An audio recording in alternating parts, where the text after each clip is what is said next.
Subscribe now and press the bell icon. Never miss an update. नमस्कार. संजीवनी व्याख्यानमाला 2020 वर्ष 18वे मधील आजच्या दुसऱ्या व अंतिम व्याख्यानात आपल्या सर्वांचे मनपूर्वक स्वागत. गेले 25 वर्षाहून अधिक संजीवनी परिवार शिक्षण, आरोग्य, पर्यावरण, प्रबोधन निगडित विविध उपक्रम राबवित आहे. या विषयाची सविस्तर माहिती या आधीच्या व्याख्यानात दिली गेली आहे व ते मी रिपीट करत नाही. असं म्हणतात की चेंज इज कॉन्स्टंट.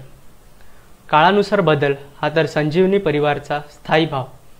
या उक्तीस अनुसरून आजच्या या कोविड-19च्या महासंकटमय काळात सोशल डिस्टन्सिंगचं पालन करून संजीवनीने व्याख्यानमाला ही डिजिटल स्वरूपात आणली आहे. त्यानुसार आज आपण सर्वजण पुन्हा एकदा फेसबुकच्या माध्यमातून जोडले गेले आहेत. त्याचबरोबर संजीवनीची वेबसाईट ही कायम अपडेट ठेवण्याचा प्रयत्न आहे. आपण सर्वांनी sanjeevaniParivar.com या संकेतस्थळावर व्हिजिट करून काही सूचना असतील तर त्याचे स्वागत आहे. व्याख्यानमालाचे पहिले पुष्प गुंफणारे माननीय श्री अतुल कहाते व त्यांचा विषय डिजिटल परिवर्तन.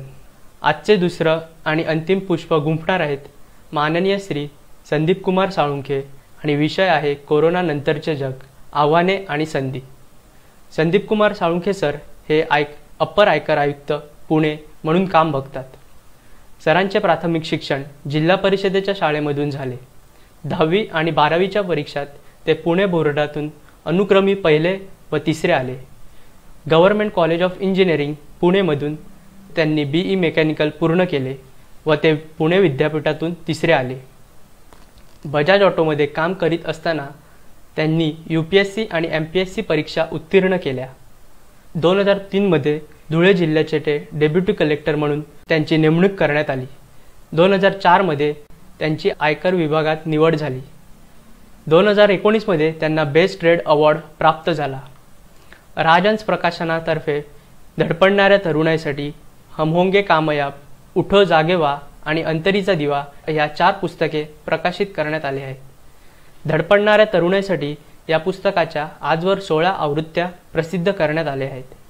फर्ग्युसन कॉलेजमध्ये सेकंड इयर BEच्या अभ्यासक्रमात त्याचा समावेश करण्यात आला आहे व या पुस्तकाचा इंग्रजीत देखील अनुवाद करण्यात आला आहे. हम होंगे कामयाब या पुस्तकाला महाराष्ट्र सरकार साहित्य पुरस्कार प्राप्त झाला आहे. नोकरीबरोबर गावाच्या विकासासाठी त्यांनी रूट म्हणजेच return to origin and organized transformation या संस्थेची स्थापना केली व या संस्थेमार्फत ते नदी निर्माण, पाण्याचे प्रश्न तसेच प्राथमिक शिक्षण या क्षेत्रात काम करत असतात व त्यासाठी त्यांच्या संस्थेला 2017 साली कृषी मंत्र्यांच्या हस्ते वसंतराव नाईक कृषी अवॉर्ड मिळाला. व्याख्यानमाला 2020 साठी पहिले पुष्प गुंफणारे श्री अतुल कहाते सर तसेच आजचे वक्ते श्री संदीप कुमार साळुंखे सर यांचे आभार. आणि या वर्षीसाठी डिजिटल व्याख्यानाच्या माध्यमातून मोठ्या संख्येने सहभागी झालेले आपण सर्व श्रोत्यांचे आभार. आता पुढील सूत्र मी सरांकडे सुपूर्त करीत आहे. धन्यवाद.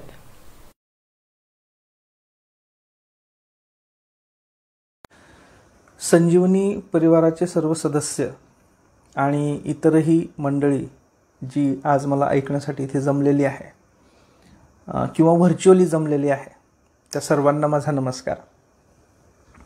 मी संदीप कुमार साळुंखे, अपर आयकर आयुक्त पुणे. संजीवनी परिवारासोबत मी खूप आधीपासून जोडला गेलेलो आहे. मी एकदा प्रत्यक्ष व्याख्यानासाठी संजीवनी परिवाराच्या इथे आलो होतो. नंतर पण खूपदा परिवाराने मला व्याख्यानासाठी बोलवलं आणि विशेष करून कमलाकर पाटील साहेब यांचा खूप आग्रह असतो मला बोलवण्याचा. पण कामाची गडबड, वेगवेगळ्या ठिकाणी आमच्या होणाऱ्या बदल्या याच्यामुळे प्रत्येक वेळी शक्य होत नाही. असंच कधीतरी मला वाटतं 2014 किंवा 15 मध्ये एक मी असंच रेकॉर्ड करून एक लेक्चर पाठवलं होतं, व्याख्यान पाठवलं होतं आणि ते संजीवनी परिवाराने प्रसारित सुद्धा केलं होतं.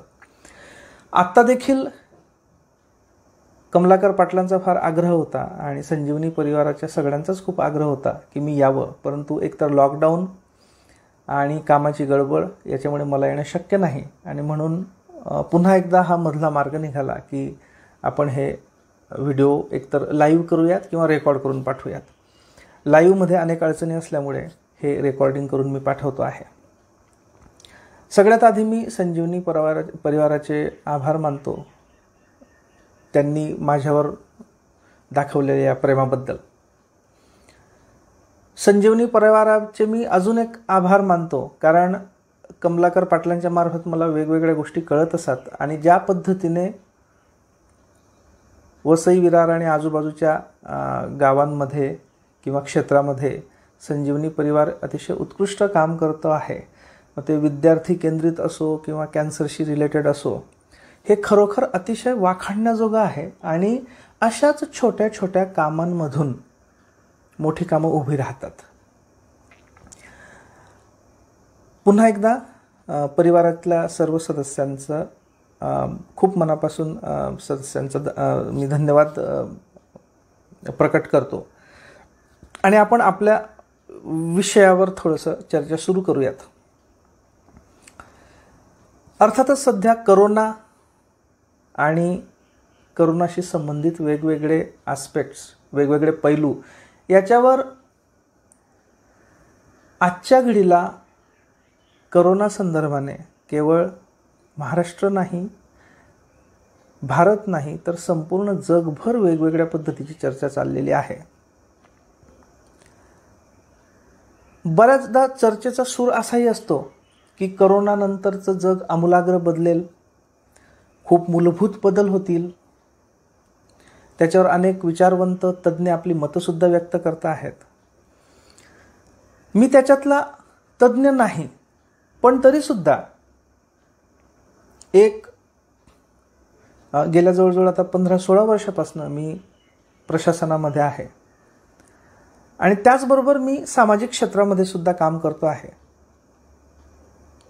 आणि एक सजग नागरिक म्हणून मी सर्व गोष्टींकडे सजगपणे पाहतो आहे. या दृष्टिकोनातनं मी माझ्या दृष्टीला जेवढं समजतं, माझ्या दृष्टीच्या आवाक्यामध्ये जेवढं येतं आणि त्याच्यावरनं मला जे वाटतं त्या बाबतीत मी बोलणार आहे. सगळ्यात महत्त्वाचं की आता जवळपास फेब्रुवारीच्या शेवटापासून हे करोनाचं तांडव सुरू आहे. आपण आता मेच्या मध्यापर्यंत आलेलो आहोत. या सर्व प्रोसेसमध्ये आधी मी सुरुवातीला काही सकारात्मक बाबींच्या बाबतीत बोलतो, नंतर आपण नकारात्मक किंवा कमतरता, लिमिटेशन्स, मर्यादा यांच्या बाबतीत बोलूयात. सुरुवात आपण सकारात्मक बाबींपासून करूयात. सगळ्यात महत्त्वाची एक गोष्ट की करोनामुळे जी सर्व जगाला कळली, भारताला कळली, महाराष्ट्राला कळली, आपल्या सगळ्यांना कळली, ती ही की नथिंग इज इम्पॉसिबल. काय होतं की आपण खूपदा आपण म्हणजे मी आपण हा शब्द थोडा व्यापक स्तरावर, मानव जातीच्या स्तरावर वापरतोय. आपण काय करू शकतो, काय होऊ शकतं याच्या बाबतीत आपण स्वतःवर काही मर्यादा घालून घेतलेल्या असतात.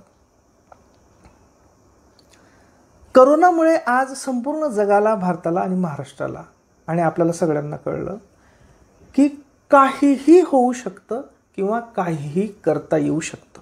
कसं? करोनाच्या आधी ज्यावेळी सगळं काही नॉर्मल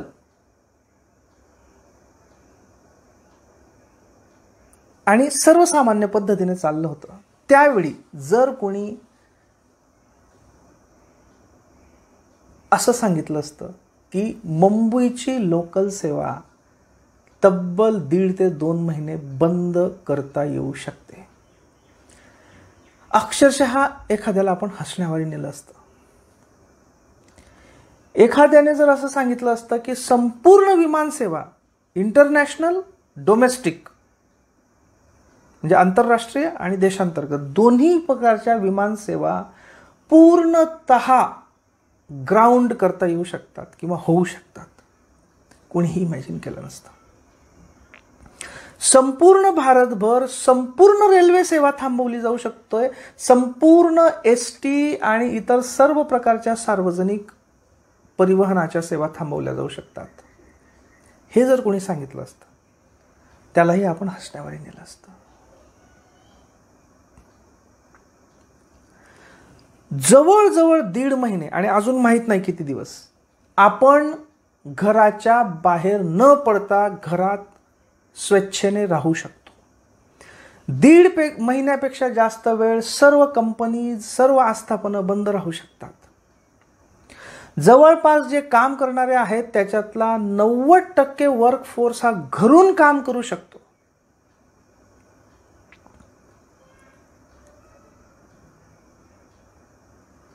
याच्यापैकी कुठलीही गोष्ट आपल्या कधीही पचनी पडली नसती. आता मी हे म्हणत नाही की हे चांगलं आहे. माझ्या म्हणण्याचा उद्देश काय आहे किंवा माझ्या म्हणण्यामागचं नेमका मला काय म्हणायचं हे समजून घ्या.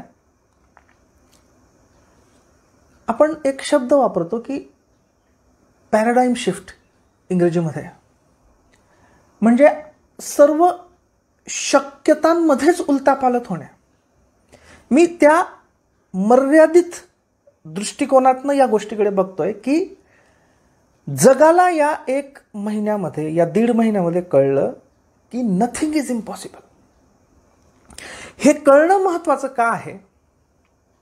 जरी जे झालं ते चांगलं नाही झालं, संपूर्ण रेल्वे सेवा बंद हे चांगलं नाही झालं, लोकल सेवा बंद हे चांगलं नाही झालं, सार्वजनिक वाहतूक बंद आहे हे पण चांगलं नाही झालं, विमान सेवा बंद आहे चांगलं नाही झालं, सगळे उद्योगधंदे ठप्प थांबलेले आहेत हे चांगलं नाही झालं. पण जगाला एक कळलं की ज्या गोष्टी आपल्याला वाटतात की अशक्यप्राय आहेत त्या शक्य आहेत.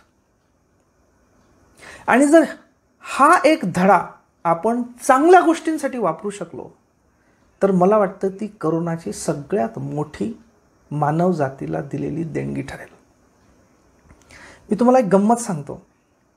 मी ज्यावेळी असं 20-25 होतो त्यावेळी कधी कधी माझ्या मनामध्ये असा एक अजब विचार, वाईल्ड थॉट यायचा, ज्यावेळी मला वाटायचं की अरे हे चुकीचं होतंय, हे चुकीचं होतं, हे चुकीचं होतंय. जसं गल्फ वॉर झालं, त्याच्यानंतर अजून काही वॉर्स झाले, वेगवेगळ्या चुकीच्या घटना व्हायला लागल्या.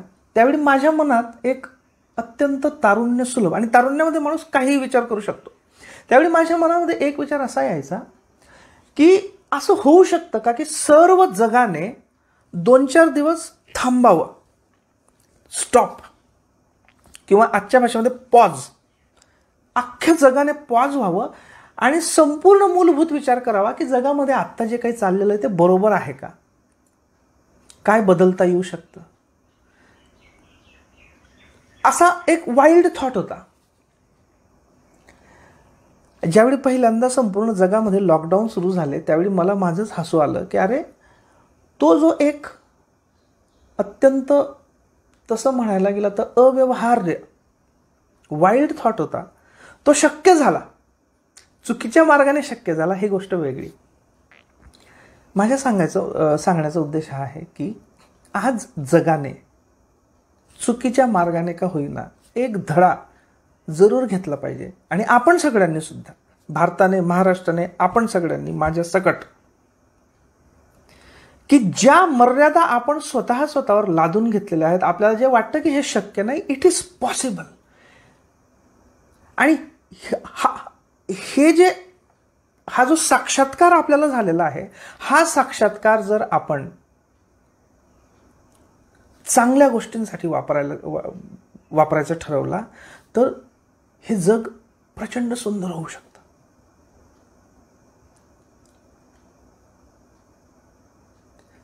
याच्यावर आपण डिटेलमध्ये नंतर बोलूयात. पण पहिलं पॉझिटिव्ह म्हणजे नथिंग इज इम्पॉसिबल हे तत्व आपल्याला कळलं, जे आपण चांगल्या गोष्टींसाठी वापरू शकतो. दुसरं,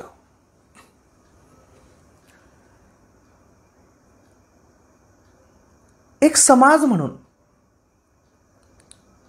आपण प्रचंड मोठ्या संकटाला एकत्रितरित्या अनेक प्रकारचे भेदभाव, अनेक प्रकारचे आपल्यातली वेगवेगळी विभाजन करणाऱ्या लाईन्स,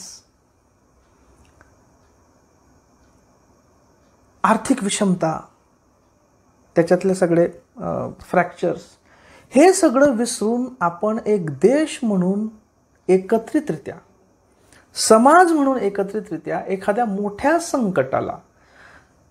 संकटाचा सामना करू शकतो, हे फार मोठ्या प्रकर्षाने जाणवत आहे.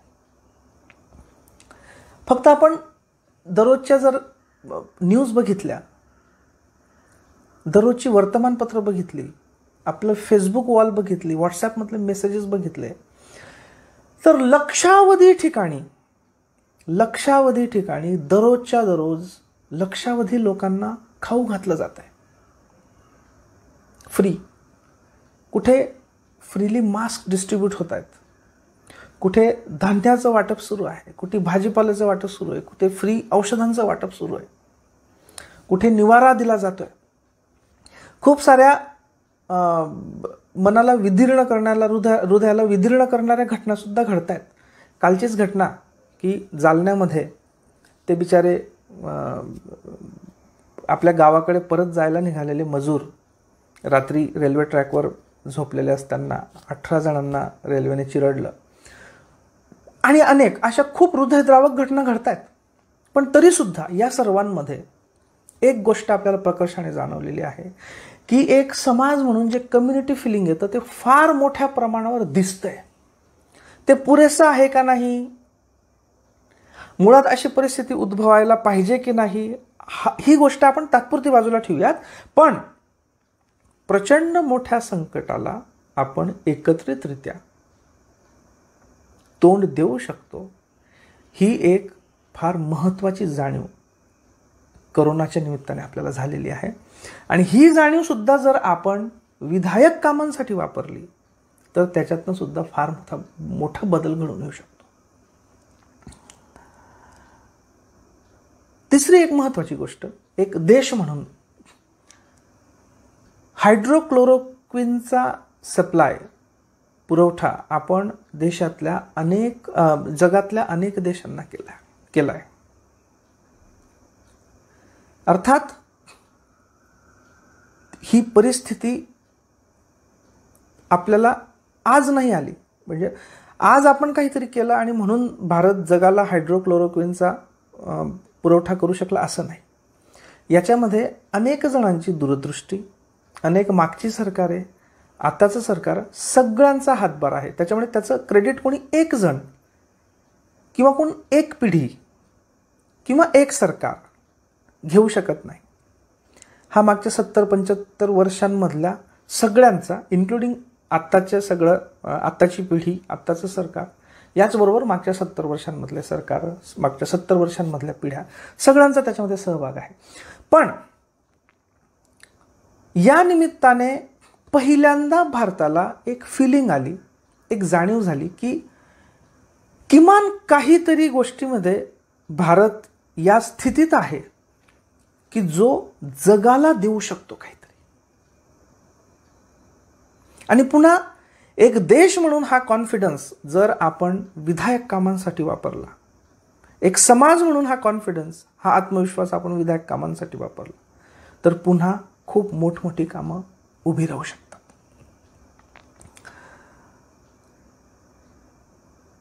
आणि याच्यातली फार महत्त्वाची एक गोष्ट आहे की हा पुरवठा आपण याच्यापूर्वी सुद्धा वेगवेगळ्या वेळी वेगवेगळ्या देशांना मदत करतो, नाही असं नाही. पण यावेळी ही मदत आपण विकसित, म्हणजे डेव्हलप्ड कंट्रीजला सुद्धा केली, विकसित देशांना सुद्धा केली. आणि हे आपण नुसत्या एका औषधाच्या बाबतीत नाही तर भविष्यामध्ये वेगवेगळ्या अनेक बाबतीत करू शकतो. ही जाणीव जर आपण पुढे घेऊन गेलो, हा आत्मविश्वास जर आपण पुढे घेऊन गेलो, तर ते सुद्धा आपल्याला एक समाज म्हणून, एक देश म्हणून फार पुढे नेऊ शकतं.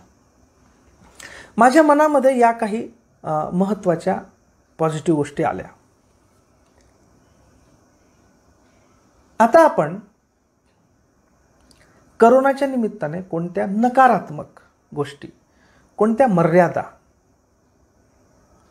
कोणत्या दुःखदायक गोष्टी.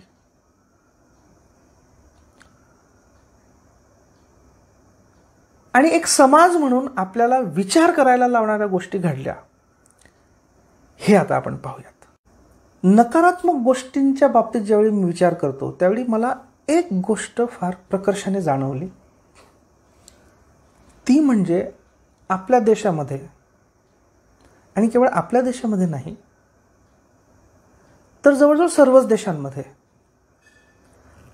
असणारी जी कमालीची आर्थिक विषमता आहे, ती करोनाच्या निमित्ताने एखाद्या जखमेवरची खपली निघावी आणि भडभड त्याच्यातनं रक्त व्हावं, इतक्या तीव्र प्रकर्षाने आर्थिक विषमता आपल्या समाजासमोर आली, आपल्या समोर आली. आपण खूपदा हे ऐकतो आहे की करोनाने गरीब श्रीमंतांमधला भेद नष्ट केला. हे एका अर्थाने बरोबर आहे की करोना हा श्रीमंत आहे का हा गरीब आहे हे पाहत नाही, हे बरोबर आहे. पण कुठेतरी एका ठिकाणी मी वाचलं की आपण म्हणतो ना, जेव्हा सगळेच जण एकाच प्रकारच्या संकटात असतात तर त्याला आपण इंग्रजीमध्ये म्हणतो all are in the same boat. सगळे आपण एकाच नावेमध्ये आहोत. म्हणजे ती नाव बुडाली तर आपण सगळेच बुडणार आहोत, आणि नाव किनाऱ्यावर लागली तर सगळेच किनाऱ्यावर येणार आहोत. पण ते तसं नाही आहे. We are not in the same boat. आपण एकाच नावेत नाहीत. आपण सर्वजण एकाच वादळात आहोत. वादळ एकच आहे. गरीब पण या वादळामध्ये आहे, श्रीमंत पण या वादळामध्ये आहे, पण प्रत्येकाची नाव वेगवेगळी आहे. म्हणजे उदाहरणार्थ आज मी 1.5 महिना, आणि माझ्यासारखे अनेक जण, आपण तुम्ही सगळेच जण, आपण आपल्या घरांमध्ये सुरक्षित आहोत.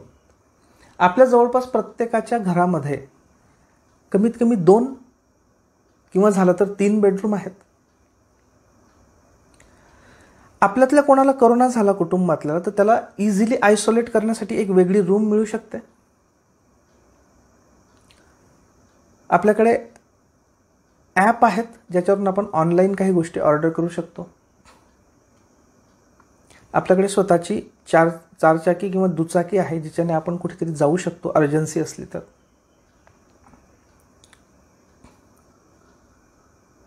आपण तब्बल 3-4 महिने सुद्धा कामावर न जाता जगू शकतो. आपल्याला आजच्या रात्रीच्या जेवणाची भ्रांत नाही. आपल्याला घरी जायची म्हणजे आपल्या मूळ गावी जायची लगेचच्या लगेच गरज नाही. आपला चॉईस आहे. जायचं तर आपण जाऊ शकतो, नाही गेलो तरी राहू शकतो. आपल्याला कोणीतरी धनधान्य किंवा भाजीपाला देईल, कुठेतरी आपल्याला रांगेत उभं राहावं लागेल, आणि मग आपल्या घरची चूल पेटेल किंवा गॅस पेटेल, आणि मग आपल्याला खायला मिळेल, अशी परिस्थिती नाही. पण अशी परिस्थिती असणारे शेकडो नव्हेत कोट्यावधी आपले बांधव आहेत.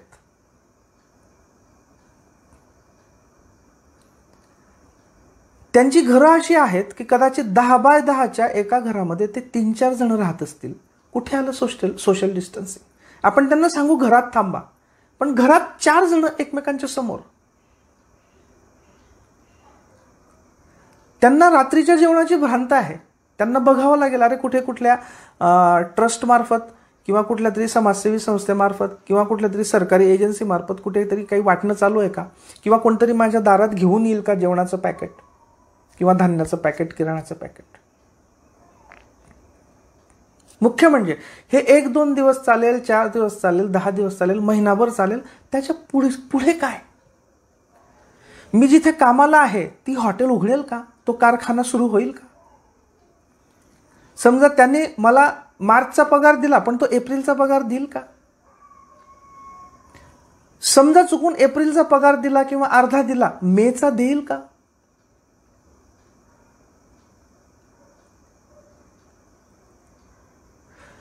अशी प्रचंड विषमता आहे. आणि त्याच्यामुळे एक सरळ सरळ आहे की संकट जरी सारखं असलं तरी त्या संकटाला तोंड देण्याची क्षमता आपल्याकडे जास्त आहे आणि कोट्यवधी असे आहेत की ज्यांच्याकडे त्या संकटाला तोंड देण्याची क्षमता नाही.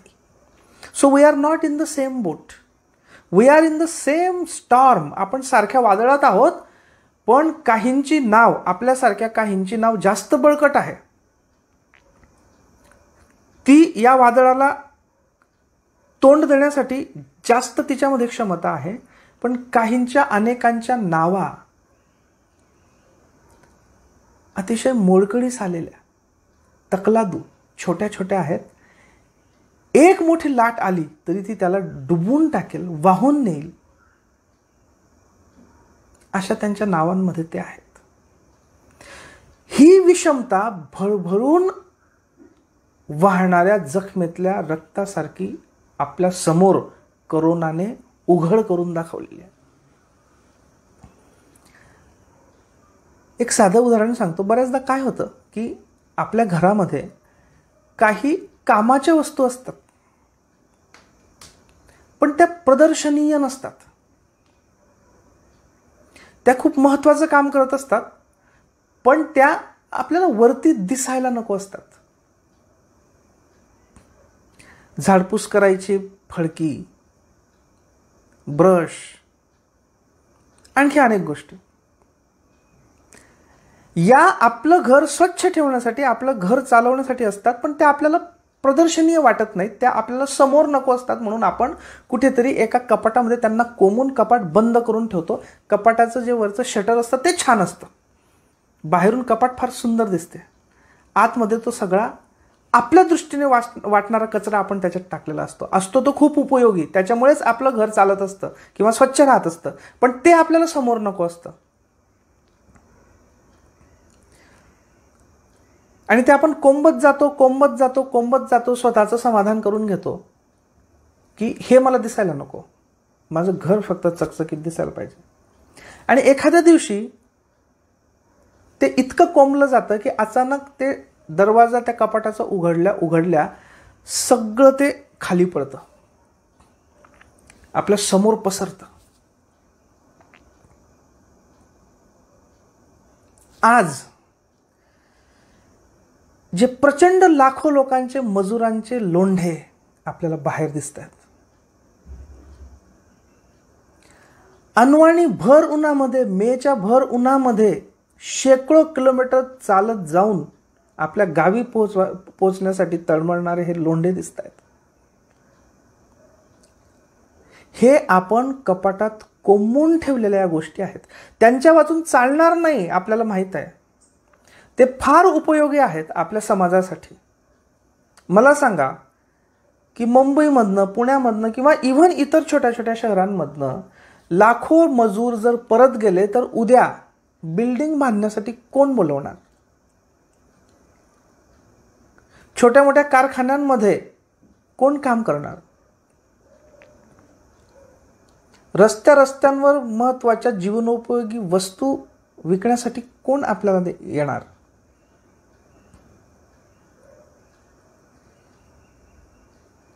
ग्रामीण भागाचा विचार केला तर आपल्या शेतांमध्ये मजुरीसाठी कोण येणार? हे अत्यंत समाजोपयोगी घटक जे आतापर्यंत ज्याच्याकडे आपण बघत नव्हतो, कारण सगळं चाललं होतं, धकत होतं.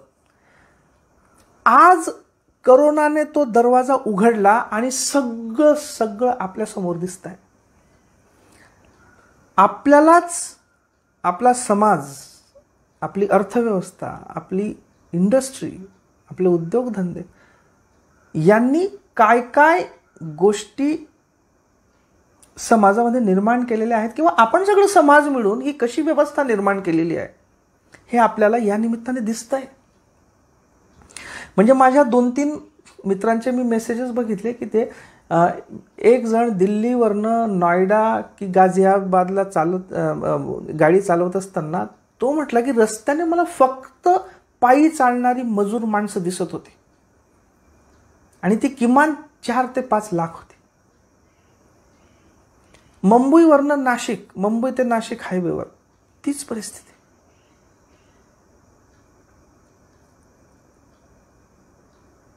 आणि अशा अनेक रस्त्यांवर जिथे पाहावं तिकडे हजारो मजूर अनवाणी आपापल्या गावाला जायला निघालेले आहेत. आणि त्यांचा संसार केवढा, तर फक्त एक बोचकं भास हा संसार. अरे आपला संसार केवढा मोठा असतो. आपलं फर्निचर, आपले पलंग, आपल्या कपाटी, आपले कपडे, आपला TV, आपले मोबाईल्स, आपला ओव्हन, आपलं मिक्सर. आणि यांचा संसार काय, अनेक अनेक जोडपी किंवा कुटुंब बघितली. 4 जणांचं कुटुंब, एक पुरुष, एक स्त्री, 2 मुलं आणि त्यांच्या डोक्यावर फक्त 2 अशा कपड्यामध्ये बांधलेली 2 बोचकी. संपला त्यांचा संसार. हे सगळं अस्तित्वात नव्हतं असं नाही. या निमित्ताने आपल्याला हे सगळं दिसतंय की what is the society that we have created. याच्यात कोणाचा दोष आहे वगैरे मी त्या बाबतीत बोलत नाहीये. मी फक्त वस्तुस्थिती सांगतोय की हे काय आपण निर्माण केलेलं आहे मनुष्य जातीने. What have we created. एकीकडे उत्तुंग इमारती आणि दुसरीकडे धारावीसारख्या झोपडपट्ट्या, नागपाड्यासारख्या आणखी अनेक प्रत्येक गावामध्ये, प्रत्येक मोठमोठ्या शहरांमध्ये.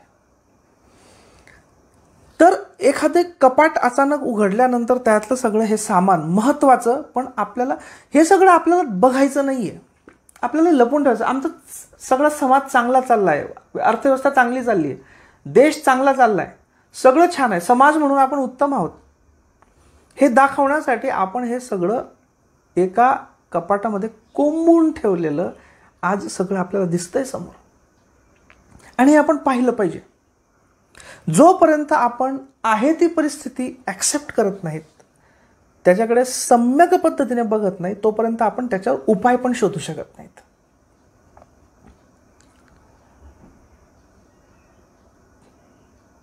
किंवा जखम असते ना, जखमेवर वरवर असा पापुद्रा आलेला असतो, खपली चढलेली असते आणि आतमध्ये मात्र जखम ओली असते, कदाचित पू असतो, रक्त असतं. आणि अचानक कोणीतरी खपली काढावी किंवा आपणच काढावी आणि ती सगळी आतली जखम दिसावी. तसं आपल्या संपूर्ण समाजाची जखम करोनाने ती खपली काढून आपल्या समोर ठेवलेली आहे.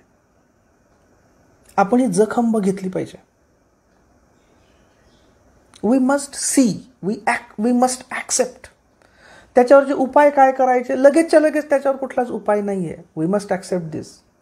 पण किमान या निमित्ताने याच्यावर चर्चा झाली पाहिजे, विचारमंथन झालं पाहिजे, उपायांच्या बाबतीत ब्रेनस्टॉर्मिंग झालं पाहिजे आणि छोट्या मोठ्या स्तरावर का होईना काहीतरी करायला आपण सुरुवात केली पाहिजे. याच्यासाठी मी हे सांगतो. तर आर्थिक विषमता आणि आपल्याला उपयोगी असणारे पण प्रदर्शनीय नसणारे घटक यांना हे सगळे आपल्या समोर आलेत. हे मी नकारात्मकच्या बाबतीत बोलतो आहे. दुसरी एक महत्त्वाची गोष्ट आपल्या समोर आली. आज आपण दररोज बातम्या पाहतो आहोत. अनेक स्थलांतरित मजुरांच्या मुलाखती आपण बघतो आहोत. त्या सगळ्यांचं म्हणणं एकच आहे की आम्ही गावी जाऊन भुकेने मेलो तरी चालेल, आम्हाला घरी जाऊ द्या, आमच्या गावी जाऊ द्या. याचा अर्थ काय? याचा अर्थ असा की ज्या शहरांमध्ये हे सर्वजण काम करत आहेत त्या शहरांनी जो आधार, मानसिक आधार, भावनिक आधार या सर्वांना दिला पाहिजे किंवा आतापर्यंत त्यांच्यात निर्माण झाला पाहिजे होता, तो आधार द्यायला शहरं असमर्थ आहेत. ही सर्वजण काम करत आहेत पण त्यांना हे शहर आपलं वाटत नाही, मजबुरी म्हणून ते काम करत आहेत. या शहरांमध्ये काम करणाऱ्या सिस्टीम्स, त्या शासकीय सिस्टीम्स असोत, अशासकीय सिस्टीम्स असोत, सामाजिक सिस्टीम्स असोत, कुठल्याच सिस्टीममध्ये या लोकांना विश्वास नाही आहे. आपण तो निर्माण करू शकलो नाही आहोत.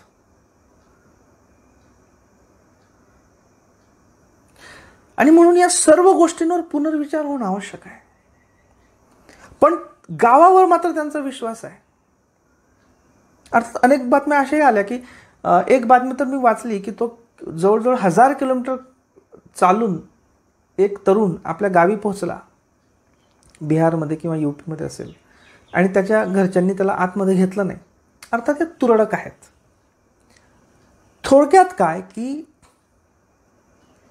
आत्ताची जी आपली अर्थव्यवस्था आहे किंवा सामाजिक व्यवस्था आहे, या सामाजिक व्यवस्थेमध्ये आपण माणसाला फक्त एक फॅक्टर ऑफ प्रोडक्शन या लेव्हलला आणून ठेवलेला आहे. त्याच्यामध्ये आपण कुठल्याही प्रकारच्या सामाजिक भावनिक बंधाला निर्माण करू शकलेलो नाहीत. आणि हे सगळं कोरोनाच्या निमित्ताने बाहेर आलं. दररोजच्या बातम्यांमध्ये दिसतंय, they don't want to leave.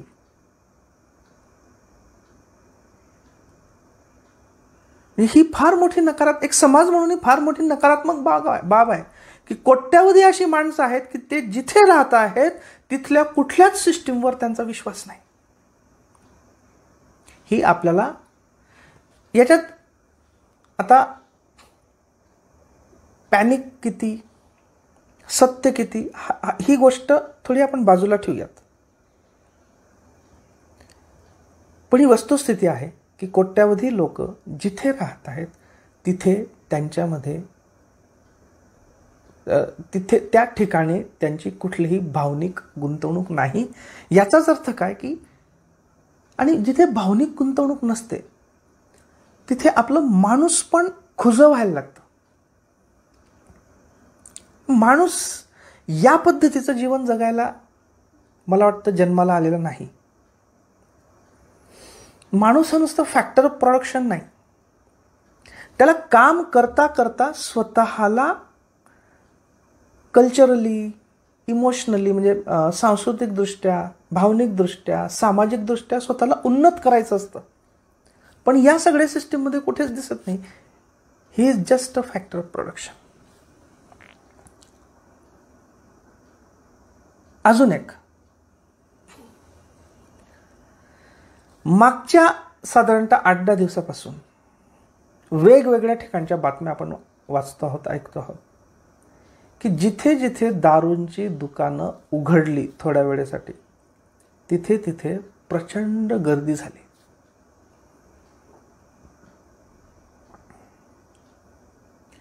या गर्दीमध्ये अत्यंत गरीब मजुरापासून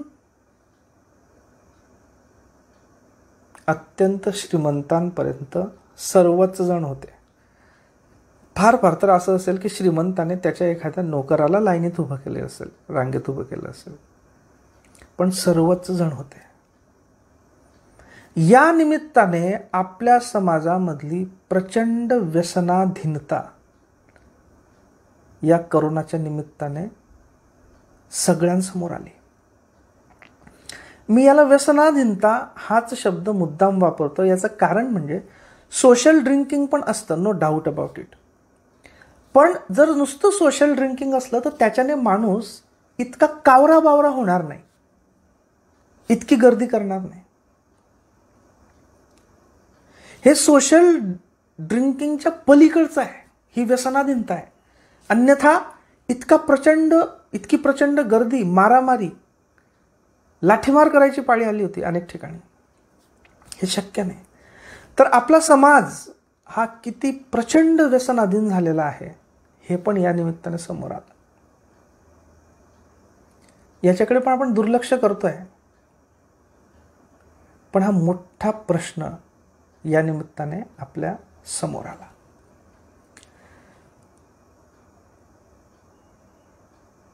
नकारात्मक बाबींच्या बाबतीत आपण अजून, ही लिस्ट अनएंडिंग आहे, प्रत्येकाची वेगवेगळी मतं आहेत.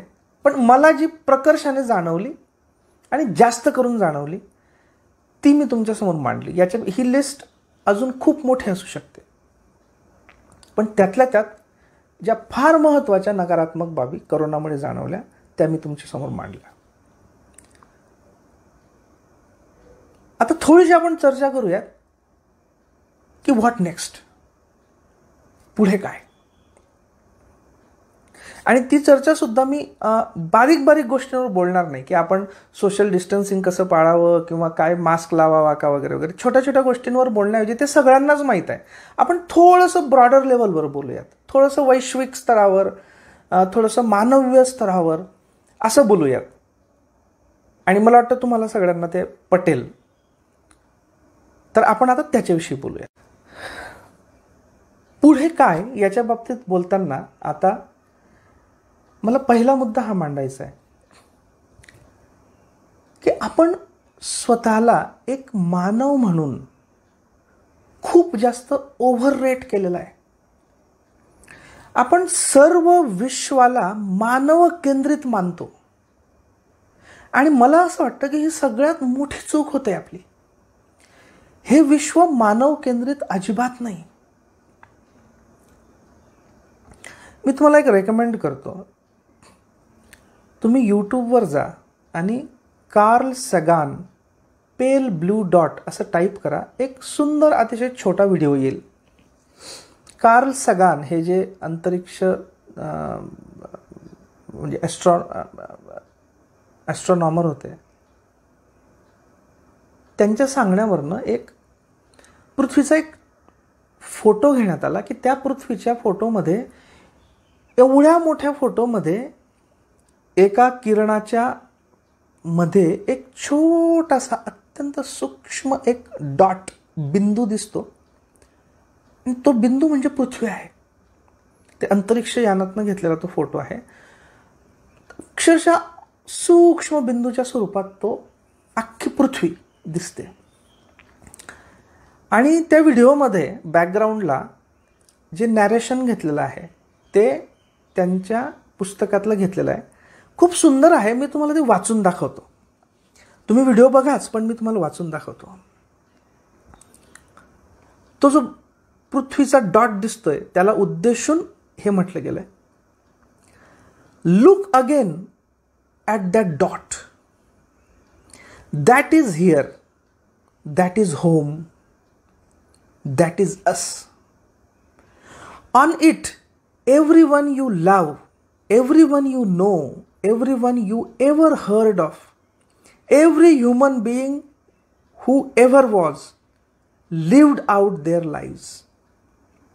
The aggregate of our joy and suffering, thousands of confident religions, ideologies, and economic doctrines, every hunter and forager, every hero and coward, every creator and destroyer of civilization, every king and peasant, every young couple in love, every mother and father, hopeful child, inventor and explorer, every teacher of morals, every corrupt politician, every superstar, every supreme leader, every saint and sinner in the history of our species lived there on a mote of dust suspended in a sunbeam.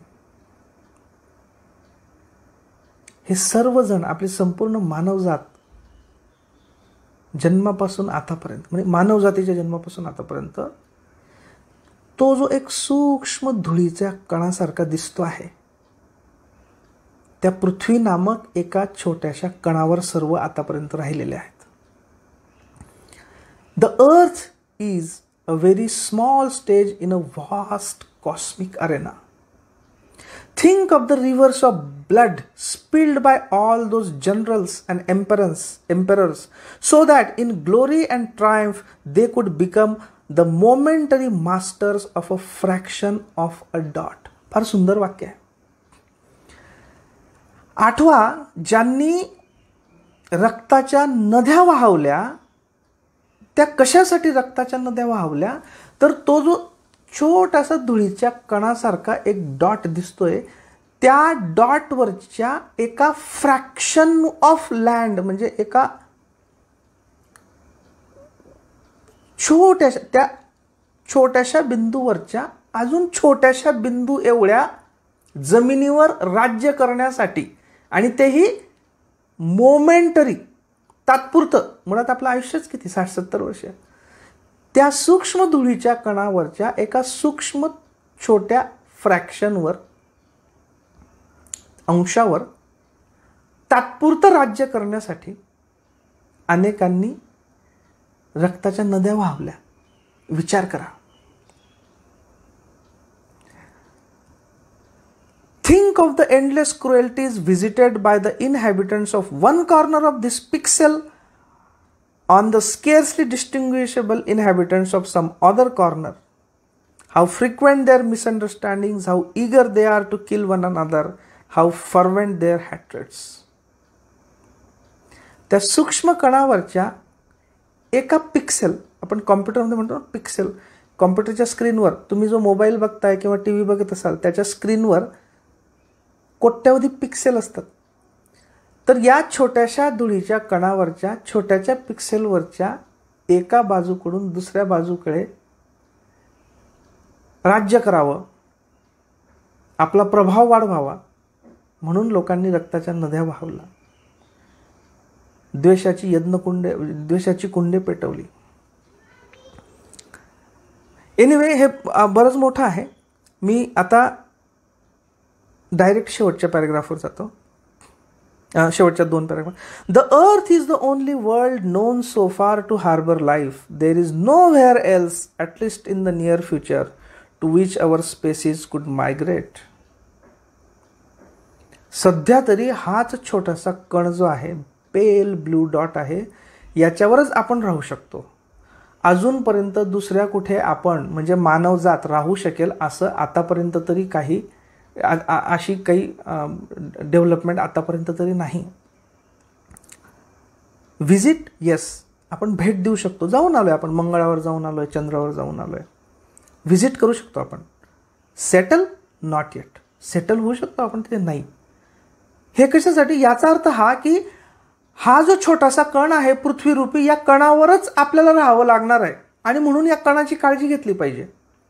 सध्या तरी दुसऱ्या कुठल्या कणावर जाऊन आपण राहू शकू अशी परिस्थिती नाही. आणि शेवटचा paragraph. It has been said that astronomy is a humbling and character building experience. There is perhaps no better demonstration of the folly of human conceits than this distant image of our tiny world. To me, it underscores our responsibility to deal more kindly with one another and to preserve and cherish the pale blue dot, the only home we have ever known. आणि पुढे असं म्हटलेलं आहे की astronomy म्हणजे जे अंतरिक्ष विज्ञान असतं, ज्यावेळी आपण त्याचा विस्तार बघतो, तो विस्तार बघितल्यानंतर आपल्याला लक्षात येतं की अरे आपण किती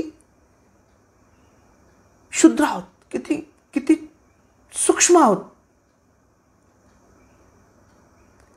आणि हे कळल्यानंतर तरी आपण एकमेकांशी अधिक प्रेमाने वागलं पाहिजे. कारण आपल्याला सगळ्यांना याच पेल ब्लू डॉट छोट्या कणावर राहायचं आहे. हे सगळं सांगण्याचा उद्देश काय? हे सगळं सांगण्याचा उद्देश हा की आपल्या विकासाच्या संकल्पना, आपल्या सुखाच्या संकल्पना, आपल्या आनंदाच्या संकल्पना ह्या इतक्या मनुष्य केंद्रित आहेत की या विश्वामध्ये आपण प्रत्यक्षात अत्यंत सूक्ष्म आणि इतर सर्वांप्रमाणेच एक सूक्ष्म कण आहोत हे विसरून आपण अक्षरशः उन्माद माजवलेला आहे. मग ती जंगलतोड असो, मग ते प्रदूषण असो, की आपल्या न संपणाऱ्या वासना असोत, आपण अक्षरशः धुमाकूळ माजवलेला आहे. पुन्हा एकदा त्या व्हिडिओमधल्या त्या चित्राकडे बघा. त्याच्यात पृथ्वीच मुळात एवढ्याशा कणा एवढी दिसते. त्याच्यात आपण किती सूक्ष्म. म्हणजे आपण जर अंतरिक्षात जाऊन मानव जातीकडे बघितलं तर आपण ॲक्च्युली करोनासारखेच अत्यंत सूक्ष्माती सूक्ष्म आहोत. म्हणजे जर कुठेतरी पलीकडे विश्वाच्या वरून किंवा म्हणजे संपूर्ण त्या फोटोमध्ये कोणीतरी जर पृथ्वीकडे बघत असेल आणि त्याला कोणीतरी सांगितलं की हे मानव नावाचं एक व्हायरस आहे आणि त्याने पृथ्वीवर अक्षरशः धुमाकूळ घातलेला आहे, त्याने जंगलच्या जंगलं नष्ट केलीत. आज करोना माणसं मारतोय तर आपण त्याला म्हणतो ना की महामारी आहे.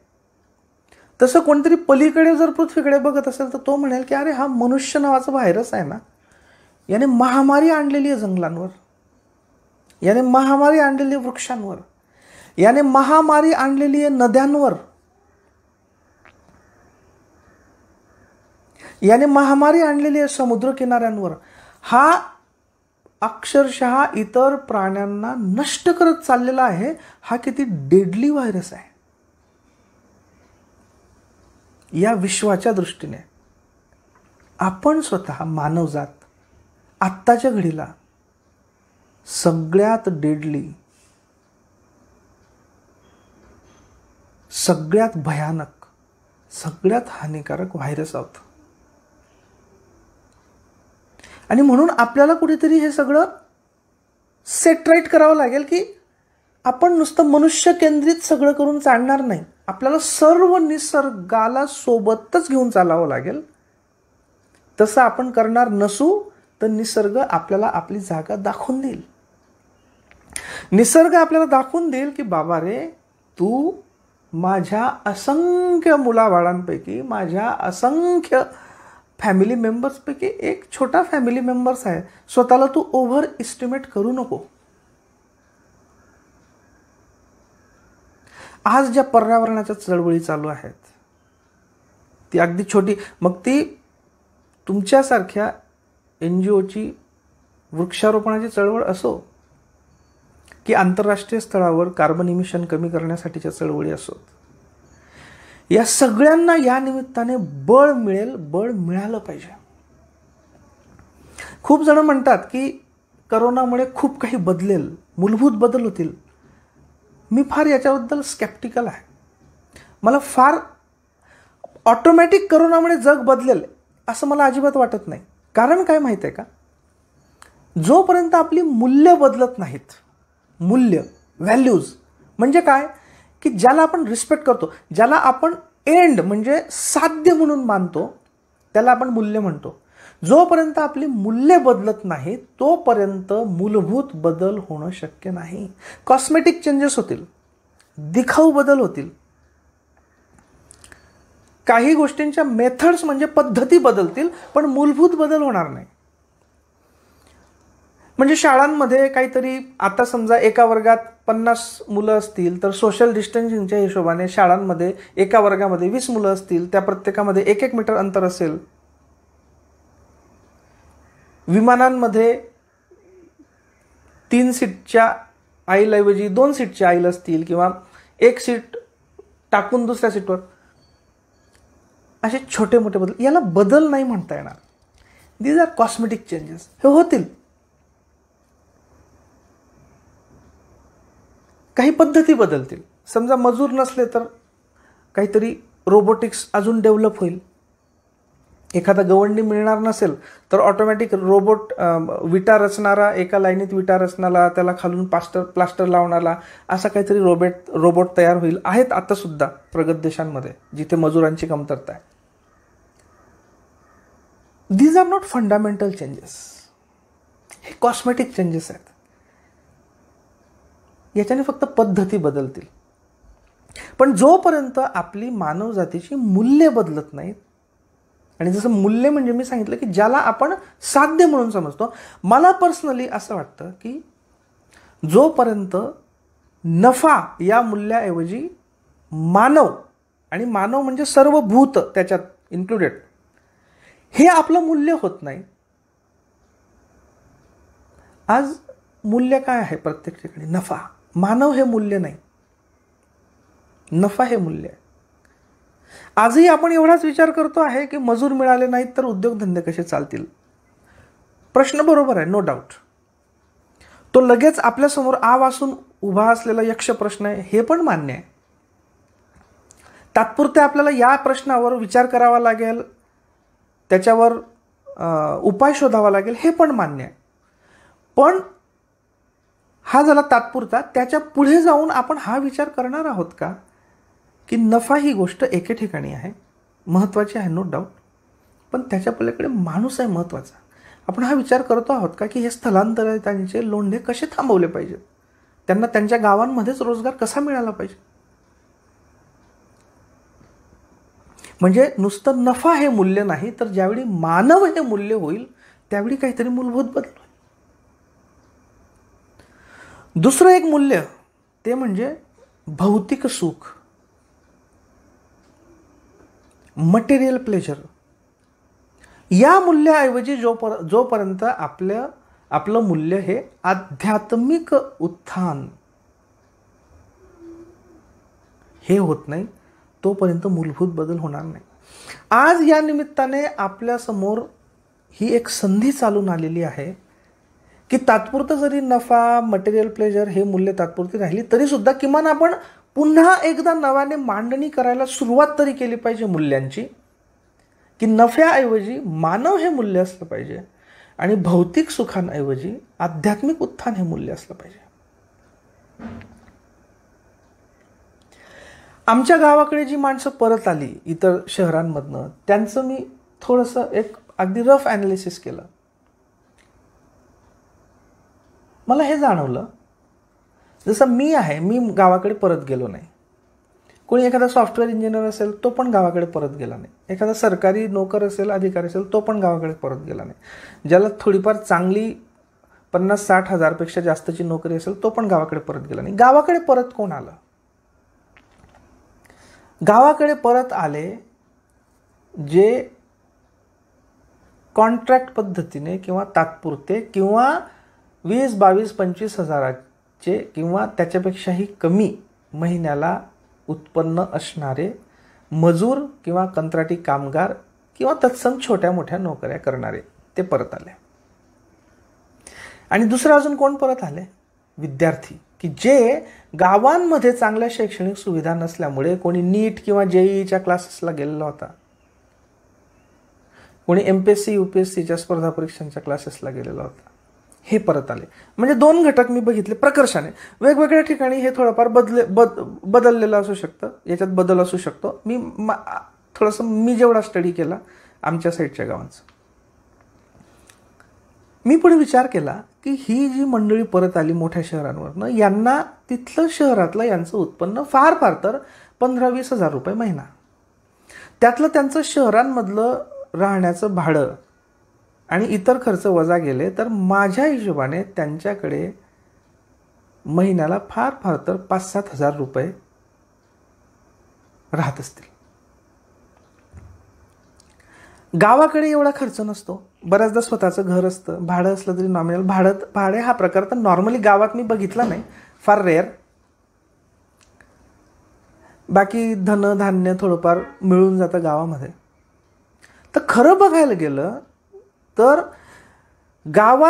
गावातलं महिन्याला 5-7 हजार रुपये उत्पन्न आणि शहरातलं महिन्याला 20-30 हजार रुपये उत्पन्न हे सारखंच आहे. तरी सुद्धा त्याला शहरात जावं लागलं. याचा अर्थ आपण आपल्या गावांमध्ये 5-7 हजार रुपये महिन्याला उत्पन्न येईल एवढाही रोजगार उपलब्ध करून देऊ शकत नाहीये, किंवा शेतीमधनं किंवा शेतीपूरक व्यवसायांमधनं तेवढंही उत्पन्न आपल्याला गावांमध्ये मिळवून देता येत नाही आहे. ही केवढी लाजिरवाणी गोष्ट आहे. आणि दुसरं, नीट, जेईई, MPSC UPSC यांचे हजारोंचे लोंढे पुणे, मुंबई, लातूर, नांदेड, कोटा इथे सगळे गेलेले. जवळजवळ आपल्याकडे प्रत्येक तालुक्याच्या गावांमध्ये मोठमोठ्या शैक्षणिक संस्था आहेत, शिक्षण महर्षी आहेत आपल्याकडे सगळ्यांकडे, यांना आपण अशा संस्थांमधनं नीट, जेईई, इतर स्पर्धा परीक्षा यांचं बेसिक ट्रेनिंग उत्तम प्रकारचं आपण अरेंज का नाही करू शकत?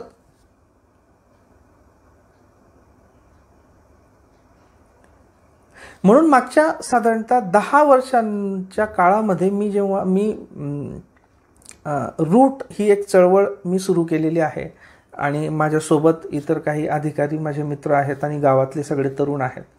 आणि आता आमचं अंमळनेर तालुक्यामध्ये जवळपास 10-12 गावांमध्ये काम चालू आहे. अतिशय उत्कृष्ट काम आमच्या हातून देवाने घडवून आणलेलं आहे.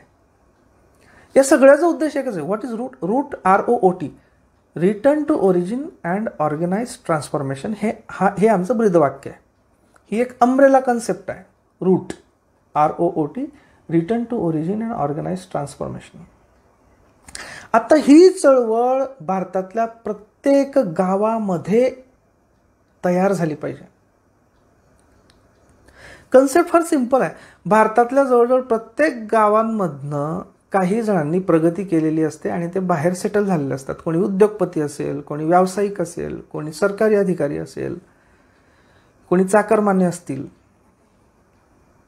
त्या सगळ्यांनी एकत्र यायचं. त्यांनी गावात परत यायची गरज नाही. त्या सगळ्यांनी एकत्र यायचं, काही कॉन्ट्रीब्युशन करायचे आणि गावात राहणारे जे तरुण आहेत.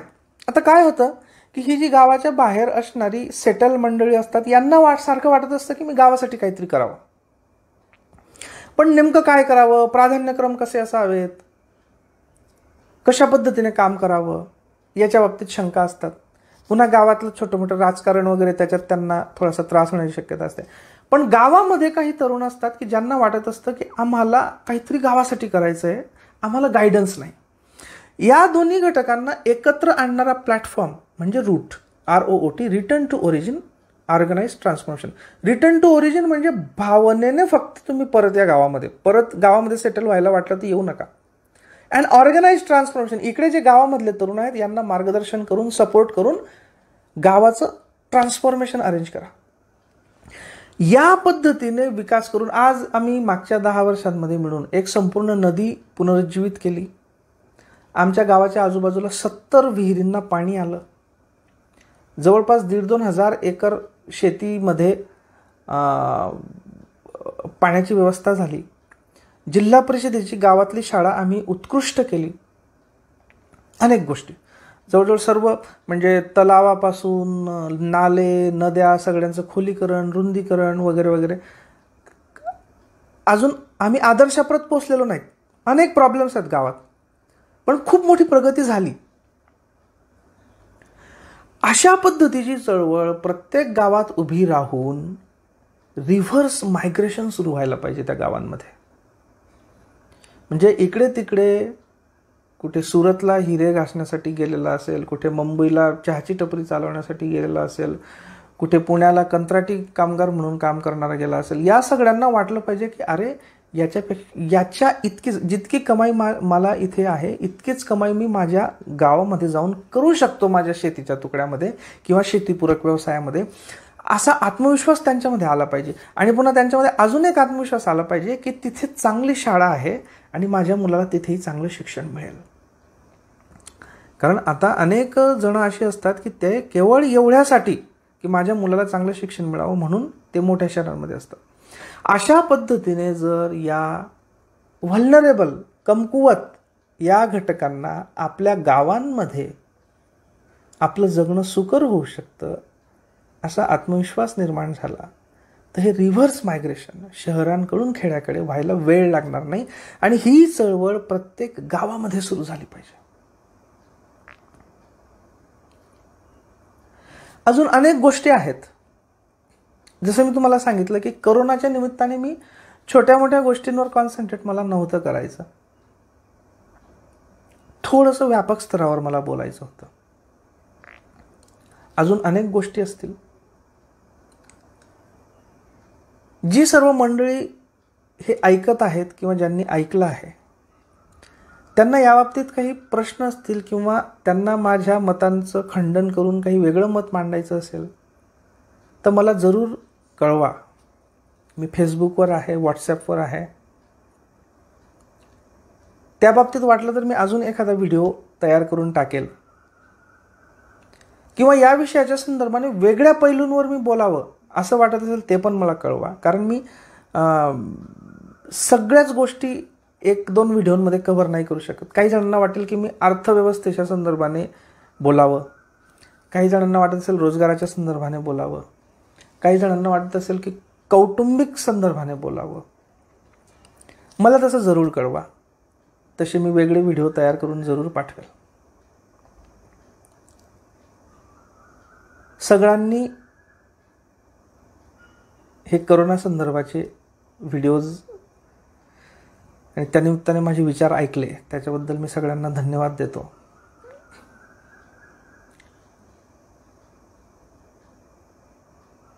आणि हे संकट तर आलंच आहे. हे संकट, या संकटाच्या भक्ष्यस्थानी अनेक जण पळतील.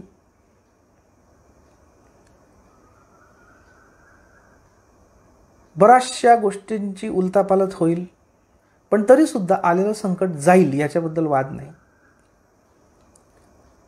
पण हे जे संकट आलेलं आहे त्या संकटाच्या निमित्ताने निसर्गाने आपल्याला ज्या ज्या गोष्टी शिकवलेल्या आहेत त्या गोष्टींच्या बाबतीत आपण फक्त आपल्या स्तरावर का होईना थोडं थोडं काम करूयात. आपण ज्या फरशीवर उभे आहोत ती फरशी आपण फक्त स्वच्छ करू. असं प्रत्येकाने ठरवलं तरी संपूर्ण जग स्वच्छ होऊ शकतं, संपूर्ण घर स्वच्छ होऊ शकतं. आणि हे शक्य आहे. गदी माडगुळकरांच्या ओळी आहेत 2. ज्ञानियाचा वातुक्याचा तोच माझा वंश आहे, माझी या रक्तात थोडा ईश्वराचा अंश आहे. आपल्या प्रत्येकामध्ये ईश्वराचा अंश आहे. करोनाच्या निमित्ताने आपल्या समोर ज्या ज्या गोष्टी आता उभ्या टाकलेल्या आहेत, ज्या ज्या गोष्टींचं ज्ञान आपल्याला झालेलं आहे, त्या गोष्टींवर आपण फक्त आपल्या स्तरावर काम करूयात.